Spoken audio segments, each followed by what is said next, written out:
안녕하세요. 네, 오늘은 시편 53편의 말씀을 함께 보시겠습니다. 구약성경 시편 53편이고요.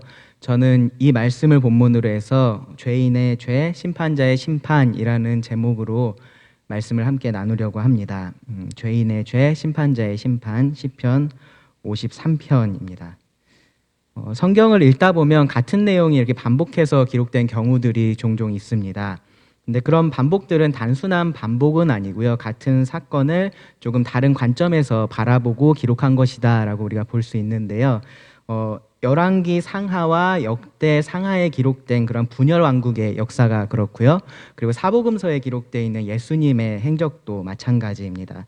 우리는 그런 반복되는 기록들을 통해서 이 해당 사건을 조금 더 정확하고 자세하게 이해할 수가 있게 되고 또 다른 시각에서 그 같은 사건을 바라볼 수도 있습니다. 제가 시작하면서 이 얘기를 왜 하냐면 이 시편 53편이 사실은 우리가 먼저 살펴봤었던 시편 14편과 아주 유사하기 때문에 그렇습니다.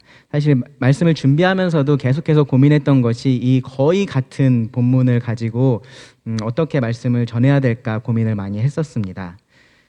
두 시편을 이렇게 나란히 놓고서 자세하게 관찰하지 않으면 정말로 같은 시를 그냥 두 번 읽는 것 같은 그런 느낌을 받습니다. 실제로도 이 두 시편은요, 시편 53편과 14편은 크게 두 부분이 다릅니다. 하나는 이 53편에서 5절에 해당되는 부분이 시편 14편과는 조금 다르고요. 그리고 시편 14편에서 여호와가 등장을 하는데 그 모든 표현들이 53편에서는 하나님으로 바뀌었다라는 것이 가장 큰 차이입니다. 그리고 나머지는 사실은 아주 사소한 차이만 있습니다. 아마도 다윗은 시편 14편을 먼저 기록을 했었을 거고요. 그리고 나중에 어떤 특별한 상황에 맞게 아마도 이 이스라엘이 대적에게서 승리했었던 그러한 사건을 통해서 이 시편 14편을 약간 수정해서 시편 53편을 기록했었던 것 같습니다. 그래서 시편 53편을 읽어보시면 14편에 비해서 이 대적에 대해서 더욱더 구체적인 심판의 메시지가 아까 말씀드렸던 그 5절에 기록이 되어 있는 것을 알 수 있습니다. 그리고 이 세상의 악에 대해서 하나님께서 심판하신다라는 메시지를 강하게 담고 있습니다. 시편 53편의 그래서 기록 목적은 이렇게 말할 수 있을 것 같습니다. 세상의 악과 그리고 그 악을 심판하시는 하나님의 모습을 드러냈었던 그러한 구체적인 사건, 우리가 특정 지어서 어떤 사건이다라고 말하기는 어렵겠지만 그 사건을 통해서 궁극적으로 하나님의 공의가 실현되는 그러한 하나님의 나라를 기대하고 그리고 동시에 오늘을 사는 이 하나님의 백성들을 격려하기 위해서 이 시편 53편을 기록을 했다라고 할 수 있을 것 같습니다. 그래서 우리도 오늘 그렇게 이 시편을 좀 살펴보기를 원하는데요. 먼저는 죄인의 죄에 대해서 1절부터 4절에서 살펴보고요. 그리고 5절부터 6절에서는 심판자의 심판에 대해서 살펴보겠습니다. 그리고 이 모든 내용들이 하나님을 믿든지 믿지 않든지 우리 모두에게 격려가 되고 경고가 된다라는 말씀을 좀 나누기를 원합니다. 먼저 말씀을 1절부터 6절까지 읽어보겠습니다. 시편 53편입니다. 어리석은 자는 그의 마음에 이르기를 하나님이 없다 하도다. 그들은 부패하며 가증한 악을 행하며 선을 행하는 자가 없도다. 하나님이 하늘에서 인생을 굽어 살피사 지각이 있는 자와 하나님을 찾는 자가 있는가 보려 하신즉 각기 물러가 함께 더러운 자가 되고 선을 행하는 자가 없으니 한 사람도 없도다. 죄악을 행하는 자들은 무지하냐. 그들이 떡 먹듯이 내 백성을 먹으면서 하나님을 부르지 아니하는도다. 그들이 두려움이 없는 곳에서 크게 두려워하였으니 너를 대항하여 진친 그들의 뼈를 하나님이 흩으심이라. 하나님이 그들을 버리셨으므로 네가 그들에게 수치를 당하게 하였도다. 시온에서 이스라엘을 구원하여 줄 자 누구인가? 하나님이 자기 백성의 포로된 것을 돌이킬 때에 야곱이 즐거워하며 이스라엘이 기뻐하리로다.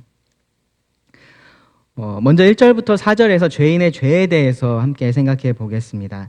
사실 1절부터 4절의 말씀을 아무리 자세하게 읽어봐도 여기에 악인이나 혹은 여기 죄인 혹은 시편에서 자주 사용하는 뭐 교만한 자, 오만한 자 그러한 표현 자체가 등장하지를 않습니다. 5절, 6절까지 범위를 확장해서 살펴봐도 마찬가지입니다. 다윗은 그런 자들을 이 1절의 시작에서 어리석은 자라고 칭하면서 그들의 악에 대해서 언급을 합니다. 여기 어리석은 자의 원어 발음은 뭐냐면요, 나발입니다. 나발. 잘 아는 그러한 사람이죠. 흥미롭게도 시편 52편이 에돔 사람 도에게 관련된 시편이고요. 그리고 54편 뒤에 나오는 54편은 10사람과 관련된 시편입니다. 도액 사건은 사무엘상 22장에 나오고요. 그리고 이 10사람과 관련된 이 사건에 관한 기록은 사무엘상 23장과 26장에 기록이 되어 있습니다. 그리고 그 중간인 25장이 이 나발과 관련된 사건입니다. 그래서 어떤 학자들은요, 시편 53편의 배경을 사무엘상 25장으로 보기도 합니다. 그 25장의 내용을 잠깐 살펴보면 이 나발이라는 사람이 등장을 합니다. 그 이름의 뜻은 어리석은 사람이다라는 뜻이고요. 이 나발이 아주 부유한 사람으로 소개가 되면서 성경에서 그런 경우들이 잘 없는데 이 사람의 인성에 대해서 분명하게 말을 하면서 시작이 됩니다. 뭐라고 말하냐면 사무엘상 25장 3절에서 그는 완고하고 행실이 악했다라고 말합니다. 실제로 그가 이 사울을 피해서 도망했던 그 다윗이 그의 이 나발의 목자들을 보호해주고 그리고 나서 약간의 호의를 요구를 하게 되는데요. 근데 나발이 그것을 아주 매몰차게 거절을 합니다. 그리고 그것에 대해서 다윗은 자신이 선을 베풀었는데 나발이 악으로 그것을 갚았다라고 생각을 하고 이 나발을 치러 가게 됩니다. 그런 위기에서 나발을 구해줬던 사람이 누구였냐면은 그의 하인과 아내 아비가일이었습니다. 그의 하인 중에 한 사람이 이 나발의 어리석은 선택을 아내였던 아비가일에게 알렸습니다. 그러면서 이 나발 주인이죠. 그 주인에 대해서 뭐라고 표현을 했냐면은 주인은 불량한 사람이다라고 표현을 했습니다. 문자 그대로 번역하면 주인은 벨리알의 아들이다라고 그렇게 말을 한 건데요. 주로 가치 없는 사람, 아무 쓸모가 없는 사람이라는 의미로 사용이 되었습니다.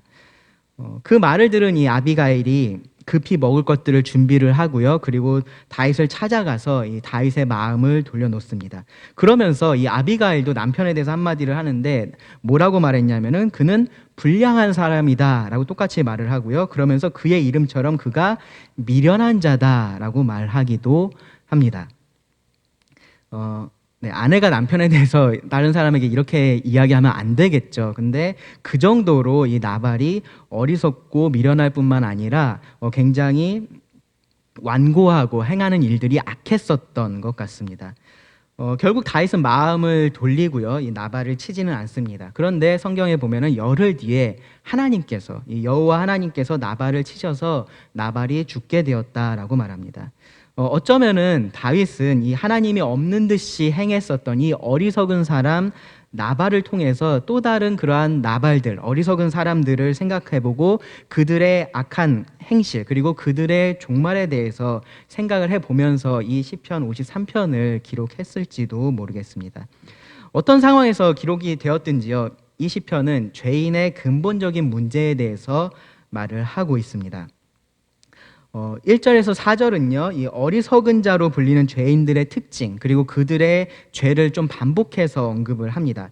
이들의 가장 근본적인 특징은 무엇이냐 하면 1절에 나오는 것처럼 어리석은 자는 그 마음에 이르기를 하나님이 없다 하도다. 그 마음에 이르기를 하나님이 없다라고 하는 것이 어리석은 자들의 가장 큰 특징입니다. 죄인들의 가장 큰 특징이다라는 겁니다. 입으로 하는 말이 아니라 이 마음으로, 마음에 이르기를이라고 하잖아요. 마음으로 하는 말입니다. 입으로는 하나님이 없다라고 말하는 사람도 있을 거고요. 어떤 사람은 입으로는 하나님이 있는지 없는지 난 잘 모르겠어 라고 말을 할 수도 있고요. 혹은 어떤 사람 같은 경우는 입으로는 하나님이 있다라고 말을 할 수도 있습니다. 그런데 이들의 그 마음 속에는 하나님이 없다라고 말하는 것이 바로 어리석은 자들의 근본적인 특징이다라는 겁니다. 이것은 마음의 선언이다라고 말할 수도 있는데요. 이것은 충동적인 어떠한 감정이나 느낌을 말하고 있지 않습니다. 단순히 지적인 차원에서 하나님을 부인하는 것을 의미하는 것도 아닙니다. 이것은 그러한 지적인 것, 모든 것들에 기초한 의지적인 결정이고요, 결단이다라고 말할 수 있습니다. 하나님은 없으니까 나는 그렇게 살겠다라는 의미가 그 안에 포함되어 있다라는 겁니다. 그렇기 때문에 이 마음의 말, 하나님이 없다라는 이 마음의 말은 그 삶에 있어서의 아주 중대한 차이를 만듭니다. 그 차이를 성경이 이렇게 말하고 있습니다. 1절에 보시면 그들은 부패하여 가증한 악을 행하며 선을 행하는 자가 없도다. 사실 성경의 이런 말씀들이 성경을 믿지 않는 자들에게 좀 많은 반감을 사는 말씀이기도 합니다. 하나님 없어도 충분히 잘 살 수 있고 선하게 그렇게 살 수 있다라고 생각하기 때문에 그런데요. 또 실제로 그런 사람들이 많이 있기도 하죠. 뭐 어디에 기부를 한다거나 뭐 고아들을 돌아보고 뭐 난민들을 돌아보고 그러한 일들을 하는 사람들도 많이 있습니다. 하나님을 안 믿는 사람 중에서요. 그런데 또 반대로 이 하나님을 믿는다라고 말하는 사람들도, 특히 목사라고 불리는 그러한 사람들이 행하는 그러한 부패하고 가증스러운 일들, 그러한 일들 때문에 이 사람들이 하는 말들이 더욱 힘을 얻기도 합니다. 그런데 성경에 이렇게 반응하기에 앞서서 먼저 성경이 무엇이라고 말하는지를 좀 들어볼 필요가 있습니다. 어리석은 자들에 대해서 부패했다라고 말합니다. 부패했다. 정상이 아니다라는 말인데요. 이 단어는 이 샘이 더러워진 것, 혹은 어떤 띠가 썩어서 쓸 수 없게 된 것, 우유가 상한 것, 이제 그런 것들을 의미할 때 사용한 단어입니다. 특히 도덕적으로는 하나님께서 심판하셔야만 하는 그러한 상태까지 타락한 것을 의미하는 것으로 창세기 6장 12절에는 사용이 되었습니다. 세상을 하나님께서 창조하실 때 그때 하나님께서 하셨던 일은 새로운 것을 만드는 일도 하셨는데 그것 외에 또 그것들의 질서를 세우는 일도 하나님은 하셨습니다. 그래서 성경은 하나님께서 모든 것들을 다 창조하신 후에 보시기에 좋았더라라고 그렇게 기록을 하고 있죠. 하나님께서 원하시는 것이 원하시는 시간에 원하시는 장소에서 원하시는 일을 하고 있었다라는 그러한 의미입니다. 그것이 성경이 말하는 질서이고요. 그것이 정상입니다. 정상. 올바른 상태입니다. 그런데 부패했다라는 것은 그 정상에서 벗어났다라는 것을 의미합니다. 하나님께서 세우신 그 질서에서 벗어났다라는 것을 의미합니다. 그래서 이들이 하는 일에 대해서도 가증한 악이다라고 표현을 합니다. 하나님께서 원하시지 않는 일을 하는 것인 거죠. 근본적으로 선과 악의 기준은 세상을 창조하신 하나님에게 있지, 우리의 합의로 우리가 어떻게 의견을 모아서 결정할 수 있는 것이 아닙니다. 그 하나님의 기준에서 선을 행하는 자는 아무도 없습니다. 하나님이 없다고 믿는다면 하나님께서 정하신 그 기준이라는 것도 사실은 아무 의미가 없고, 따라서 하나님께서 보시기에 선을 행할 수도 없는 겁니다. 이 2절부터 이어지는 말씀에서도 이 원리가 반복돼서 나타납니다. 2절에 보시면 하나님의 하늘에서 인생을 굽어 살피사 지각이 있는 자와 하나님을 찾는 자가 있는가 보려 하신다라고 말씀하고 있습니다. 하나님께서 하늘에서 사람들을 살펴보시는 겁니다. 그 중에서 지각이 있는 자, 하나님을 찾는 자가 있는지를 살피십니다. 어리석은 자가 그 마음에 하나님이 없다라고 하는 자이기 때문에 지각이 있는 자, 지혜로운 자는 하나님을 찾는 자인 거죠. 그래서 하나님께서 그런 사람들을 찾으십니다. 그런데 어떻습니까? 없습니다. 사람들은 어리석습니다. 하나님이 없다라고 합니다. 여기 3절에서는 뭐라고 표현하고 있냐면 각기 물러갔다라고 표현을 합니다. 각기 물러갔다. 각 사람 한 사람이 다 하나님께로부터 돌아섰다라는 겁니다. 등을 돌렸다라는 의미입니다. 그리고 함께 더러운 자들이 되었습니다. 앞에 1절에서 말했던 그 부패했다라는 말과 비슷한 의미입니다. 하나님의 기준에서 벗어난 것, 정상이 아닌 것을 의미합니다. 그러니까 선을 행하는 사람이 아무도 없습니다. 단 한 사람도 없다라고 이 3절의 말씀은 더 강조를 합니다. 1절에서 말하는 어리석은 사람은 어떤 한 사람이거나 혹은 우리 많은 사람 중에 일부, 소수가 아니라 우리 인간들 모두를 의미한다라는 겁니다. 모든 사람이 하나님께서 보실 때 어리석습니다. 바울은 로마서에서 이제 이런 사람들의 어리석음에 대해서 이렇게 말했습니다. 로마서 1장 21절에서 23절인데요. 하나님을 알되 하나님을 영화롭게도 아니하며 감사하지도 아니하고 오직 그 생각이 허망하여지며 미련한 마음이 어두워졌나니 스스로 지혜 있다 하나 어리석게 되어 썩어지지 아니하는 하나님의 영광을 썩어질 사람과 새와 짐승과 기어다니는 동물 모양의 우상으로 바꾸었느니라. 우리는 스스로 지혜롭다라고 생각을 합니다. 사실 생각해 보면 그런 것도 같습니다. 오랜 시간 동안 우리 인간 사회는 많은 발전을 이루었습니다. 그리고 많은 신비들을 우리가 알아냈습니다. 우리 조상들과는 비교도 할 수 없을 만큼 우리는 많은 사실들을 지금 알고 있고요. 또 그런 것들을 알 수 있는 그러한 세상 속에서 우리가 살고 있습니다. 의학의 발전, 과학의 발전, 그러한 많은 것들이 우리들의 많은 지식을 우리들에게 더해 주었습니다. 거기다가 과거에 비해서는 이 인권이라는 것도 보장이 되어 있고요. 자유와 평등의 균형을 이루는 그러한 세상을 우리가 만들어 가고 있습니다. 그렇게 하려고 노력을 하고 있습니다.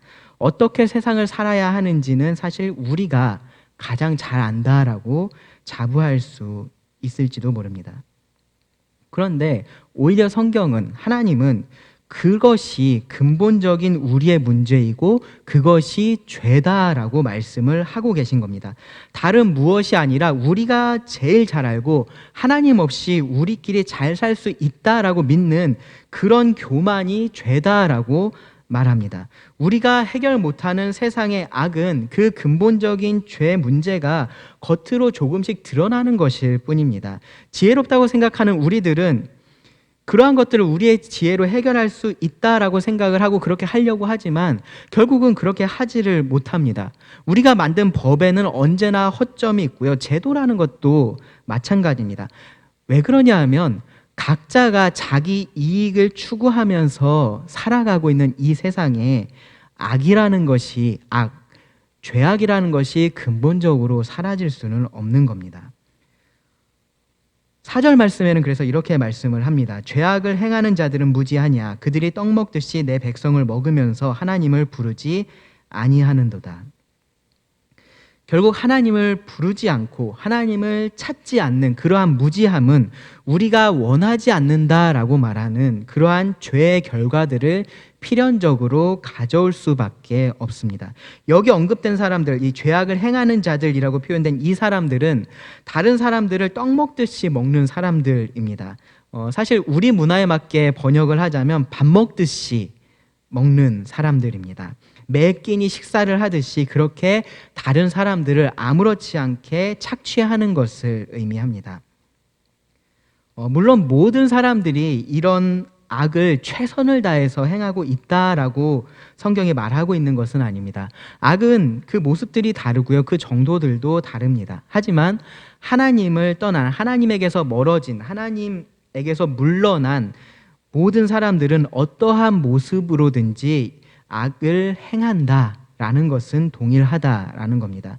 모두가 서로 양보하고 서로 돌아보고 함께 잘 사는, 다 함께 잘 사는 그런 아름다운 세상은 현실적으로 불가능할 뿐만 아니라 사실은 이론적으로도 불가능합니다. 결국 모든 사람은요, 끝에 가서는 자기의 이익, 오늘날 사람들이 좋아하는 표현으로 바꾸면 자기의 행복을 최우선에 두고 그것을 추구하기 때문에 그렇습니다.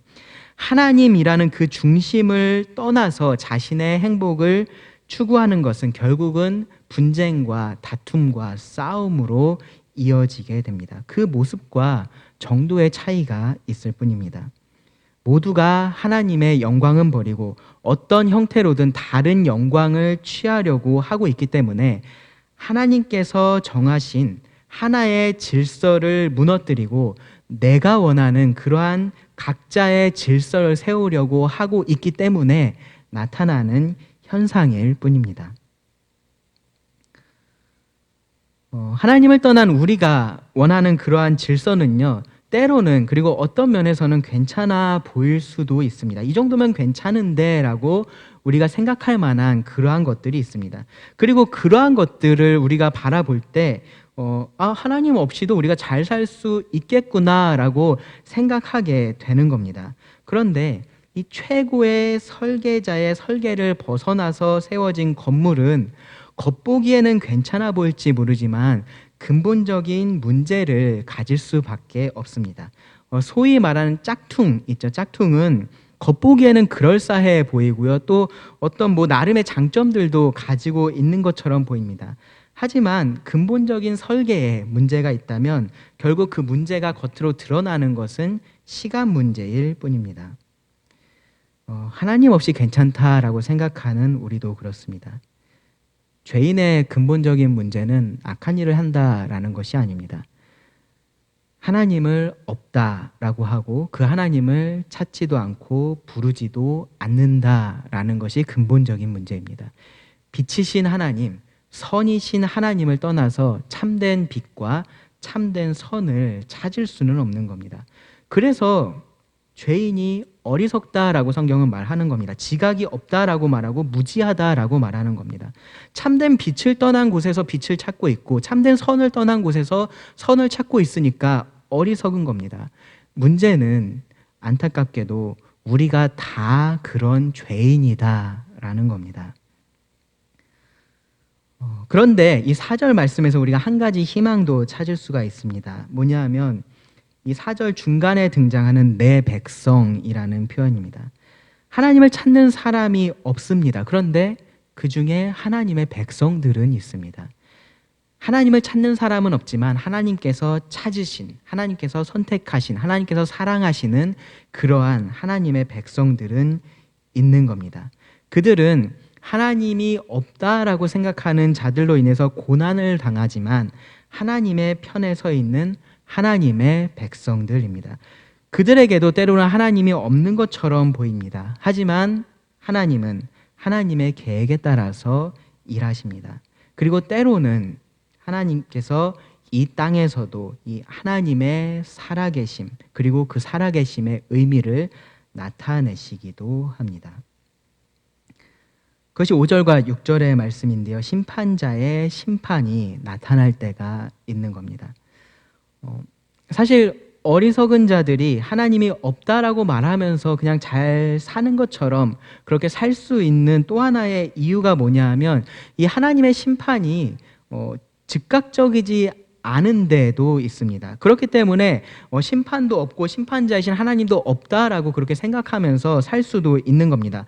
만약에 하나님께서 이 인간의 모든 죄악을 매 순간 즉결 심판을 하신다면, 그렇게 하신다면 하나님이 없다라고 말하는 사람이 어쩌면 없을지도 모릅니다. 그런데 하나님께서 그렇게 하질 않으시죠.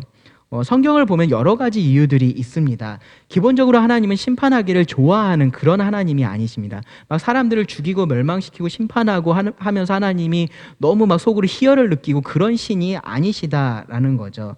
그래서 하나님은 이 죄인들이 회개하기를 기다리시는, 인내하시는 그러한 하나님이십니다. 때로는 하나님은 그런 시간들을 통해서 하나님을 믿는 그 의인들의 믿음이 더 자랄 수 있는 그러한 기회를 허락하시기도 합니다. 또 더 큰 하나님의 영광을 위해서 하나님께서 그렇게 기다리시기도 합니다. 우리는 다 알 수 없는 그 많은 이유들 때문에 하나님은 즉결 심판을 하지 않으십니다. 그런데 때로는 하나님께서 이 땅에서 그러한 심판의 하나님으로서 자신을 나타내기도 하십니다. 여기 다윗이 언급하고 있는 상황이 그런 상황인데요. 이 5절에 보시면 그들이 두려움이 없는 곳에서 크게 두려워하였으니 너를 대항하여 진친 그들의 뼈를 하나님이 흩으심이라. 하나님이 그들을 버리셨으므로 네가 그들에게 수치를 당하게 하였도다. 하나님을 적극적으로 대적하고 죄악을 행하던 그 자들은 두려워할 것이 없었습니다. 그들의 생각에는 두려워할 이유가 없다라고 그렇게 생각을 하고 있었던 거죠. 그런데 하나님께서 그들로 두려워하게 하신 겁니다. 그들의 뼈를 흩으셨다라고 여기서 말하는데요. 그들을 멸하셔서 제대로 묻히지도 못하게 하셨다라는 의미입니다. 하나님께서 그들을 버리셨을 때, 그들을 완전히 버리셨을 때 그러한 일들이 일어난 겁니다. 그동안 대적들의 핍박을 당했던 하나님의 백성들은 오히려 이러한 하나님으로 인해서 이 대적들이 수치를 당하게 만들 수 있었던 겁니다. 아마 앞에서 언급했었던 나발의 경우도 넓은 의미에서 이러한 상황에 해당된다라고 말할 수 있을 겁니다. 그리고 다윗과 싸웠던 골리앗도 이러한 심판을 당했다라고 우리가 말할 수 있을 겁니다. 열왕기 하와 그리고 역대 하에 기록된 이 아수르 왕 사네립, 그 사네립이 유다를 침공했었던 그 사건은 사실 더할 나위 없이 좋은 예가 되는데요. 당대 강대국이었던 아수르가 주변의 여러 나라들을 다 점령을 하고 유다에도 올라와서 이제 항복할 것을 권하고 있는, 명하고 있는, 선포하고 있는 그러한 상황이었습니다. 그들은 전혀 두려워할 것이 없었습니다. 염려할 것도 없었습니다. 자신만만했습니다. 지금까지 어떤 나라도 어떤 신도 자신들을 막지 못했으니까 유다도 마찬가지일 것이다라고 그들은 생각하고 있었고요. 그렇게 단언하고 있었습니다. 그런데 이 유다 왕 히스기야가 하나님의 살아계심을 믿고 그 하나님을 의지하고 있었고요. 그 하나님께 구원을 구했습니다. 결국 하나님께서 어떻게 하셨나요? 하나님께서 그 믿음에 응답을 하셨습니다. 그래서 이 아수르 진영에 있는 군사 18만 5천 명이 하룻밤 사이에 다 송장이 되어 버립니다. 그리고 전장에 그냥 나뒹굴게 됩니다. 아수르 왕 사네립은 자신의 나라로 쓸쓸히 돌아갔다가 그곳에서 살해를 당하게 됩니다.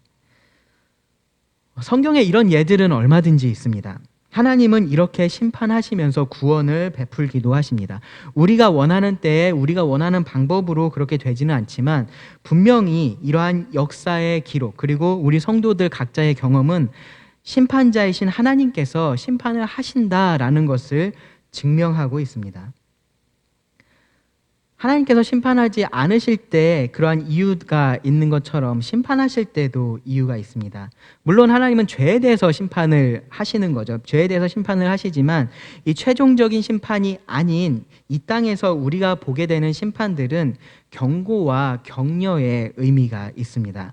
먼저 1절에서 4절에서 다뤘던 이 어리석은 자들, 하나님이 없다라고 하는 이들에게 하나님의 보이는 심판은 분명한 경고의 메시지입니다. 지금은 마치 하나님이 안 계신 것처럼 보이지만 그렇다고 해서 하나님이 정말로 계시지 않은 것이 아니다라고 말씀하시는 겁니다. 하나님의 심판도 마찬가지인 거죠. 지금 하나님께서 죄를 심판하고 계시지 않다라고 해서 하나님께서 죄를 묵인하시거나 영원히 침묵하실 것을 말하고 있지 않는다라는 겁니다.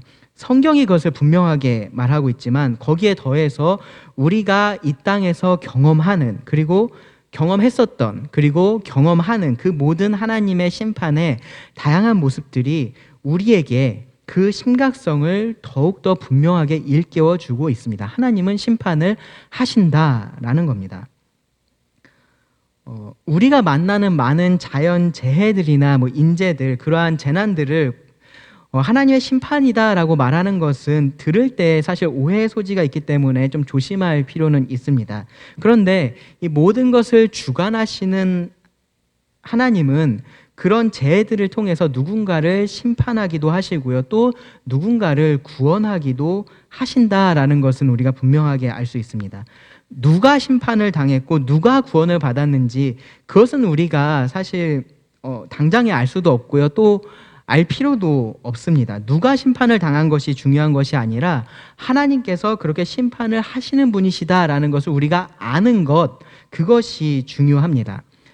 예수님도 이 빌라도에게 해를 당했던 사람들, 갈릴리 사람들, 그리고 실로암 망대가 무너져서 죽었던 사람들의 그 예를 통해서 하셨던 말씀은 뭐였냐면은 그 일로 인해서 너희가 경고를 받아야 한다라는 것이었습니다. 누가복음 13장 3절에서 그렇게 말씀하셨죠. 너희도 만일 회개하지 아니하면 다 이와 같이 망하리라. 이것이 하나님께서 그러한 재난들을 통해서 우리들에게 하시는 경고의 메시지인 거죠. 성경에서 하나님께서 심판하시는 일들을 우리가 볼 때에, 읽을 때에, 그리고 우리가 역사 속에서, 그리고 개인의 삶에서 이러한 일들을 만날 때에 그 일들은 다른 누군가가 아니라 바로 나에게 하나님께서 주시는 경고의 메시지다라는 것을 우리가 알아야 한다라는 겁니다. 하나님이 없다고 믿고 또 그렇게 살아온 내가 갑작스럽게 뜻밖의 일들을 만나서 하나님을 만나게 될 수 있습니다. 혹은 그렇게 갑작스럽게가 아니라 결국은 그 삶을 마무리하고 하나님 앞에 서게 될 때가 오게 됩니다. 정말로 만약에 그렇게 하나님을 만나게 되면 하나님께 여러분 뭐라고 말하시겠습니까? 한평생을 하나님이 없다라고 부인하면서 살아온 후에 하나님 앞에 선다면 여러분 뭐라고 말을 하시겠습니까? 제임스 몽고메리 보이스는요, 몇 가지 말도 안 되는 핑계를 제시를 합니다. 첫 번째로 이렇게 말할지 모릅니다. 전 진짜 하나님이 계신지 몰랐습니다. 정말로 하나님이 계신지 몰랐습니다.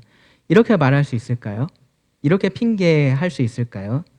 그럴 수 없습니다. 하나님은 피조물을 통해서 하나님이 살아계시다라는 것을 계속해서 말씀하고 계시고요.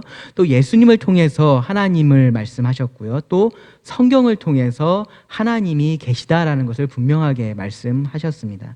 그리고 그 하나님을 믿는 자들을 통해서 그들의 말과 그들의 삶을 통해서 계속해서 하나님의 살아계심을 말씀해 주셨습니다. 그렇기 때문에 전 진짜로 하나님이 살아계신지 몰랐습니다라고 핑계할 수 없습니다. 또 다른 말도 안 되는 핑계는 이겁니다. 하나님이 그렇게 중요하다라고 생각해 보지를 못했습니다. 이렇게 우리가 핑계할 수 있을까요? 하나님이 그렇게 중요하다라고 생각하지 못했습니다. 만약에 그렇게 말한다면 하나님께서는 뭐라고 말씀을 하실까요? 아마 그럼 뭐가 그렇게 중요했느냐라고 말씀하실 겁니다. 너의 이 영원한 삶을 결정하는 이 전능한 심판자보다 뭐가 그렇게 중요해서 네가 나를 몰랐느냐라고 하나님께서 되물으실 겁니다. 어떤 사람은 하나님 생각할 만한 그런 시간이 살면서 없었습니다라고 말할지도 모릅니다. 어떤 사람은 저는 나름 그래도 착하게 잘 살아왔습니다라고 말할지도 모릅니다. 어떤 사람은 저는 그래도 교회는 그냥 꾸준히 잘 나갔습니다라고 말할지도 모릅니다. 그런데 그 어떤 말도 결국은 어리석은 말도 안 되는 핑계들입니다. 그러니까 하나님께서 아직은 경고하실 때 이 경고의 말을 들어야 합니다.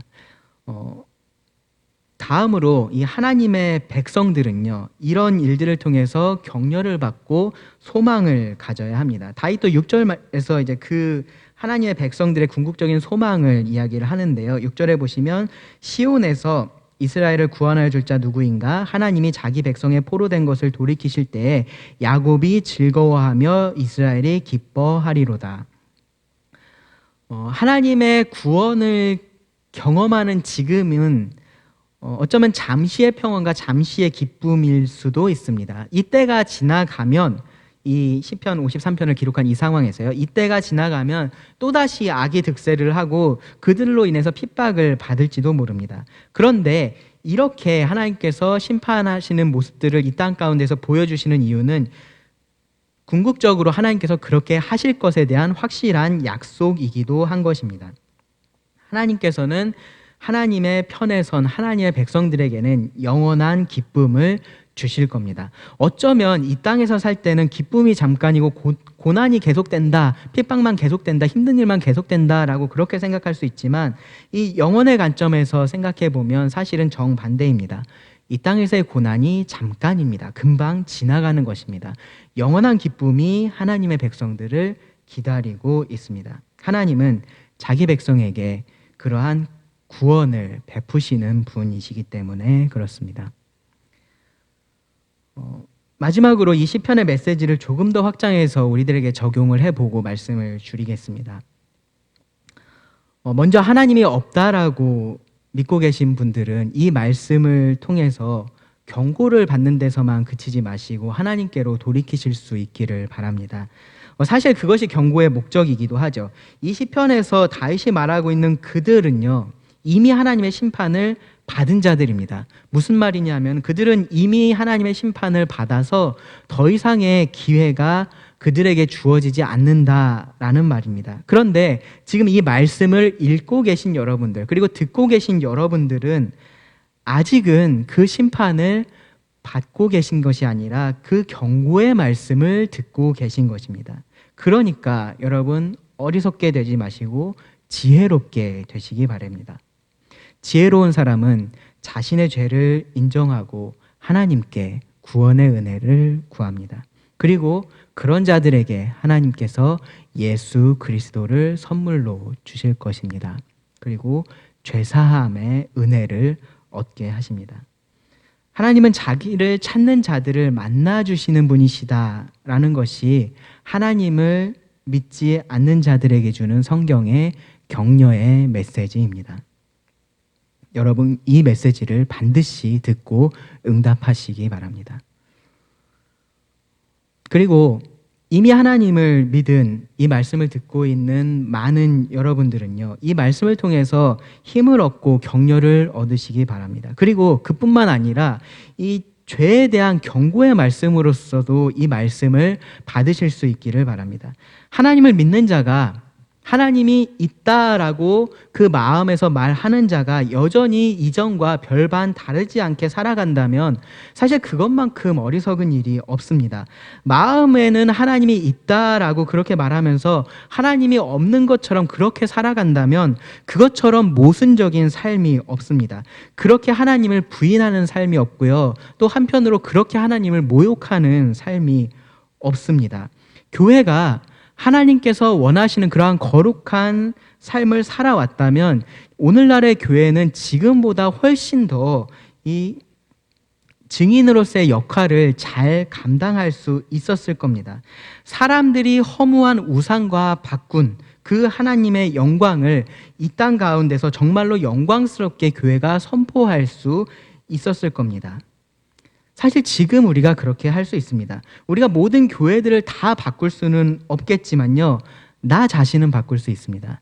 나 한 사람은 내가 바꿀 수가 있는 겁니다. 하나님이 없다라고 그 마음에 말하는 것이 삶의 중대한 차이를 가져왔다면 하나님이 있다라고 말하는, 그렇게 믿고 있는 우리들의 마음도 우리들의 삶에 중대한 변화를 가져오는 것이 맞습니다. 이것이 구원의 기쁨을 누리는 자, 이 구원의 소망을 가진 자에게 주는 하나님의 메시지입니다. 여러분, 이 메시지를 반드시 듣고 삶에서 그렇게 살아가실 수 있기를 바랍니다. 기도하시고 말씀을 줄이겠습니다. 하나님, 이 말씀으로 인해서 우리를 다시 한번 일깨워 주시니 감사드립니다. 하나님이 없다라고 믿고 살아가는 것이 참으로 어리석은 그러한 삶입니다. 하지만 하나님을 믿고 살아가는 우리의 삶이 그러한 어리석은 자의 삶과 또 얼마나 다른지 다시 한번 우리 자신을 돌아보게 됩니다. 하나님을 아는 만큼, 또 하나님께서 주시는 그 소망을 붙든 만큼 우리가 하나님을 사랑하는 만큼 살아갈 수 있도록 도와주시기를 원합니다. 그래서 우리가 이 땅 가운데서 그 하나님의 영광을 선포하고 하나님께서 베푸신 사랑을 나타내고 하나님께서 보여주신 그 소망을 이 땅 가운데 드러내는 자들이 되기를 원합니다. 주께서 우리 삶 가운데서 역사하여 주시기를 구합니다. 들은 말씀을 주님께 의지하며 예수님의 이름으로 기도드립니다. 아멘.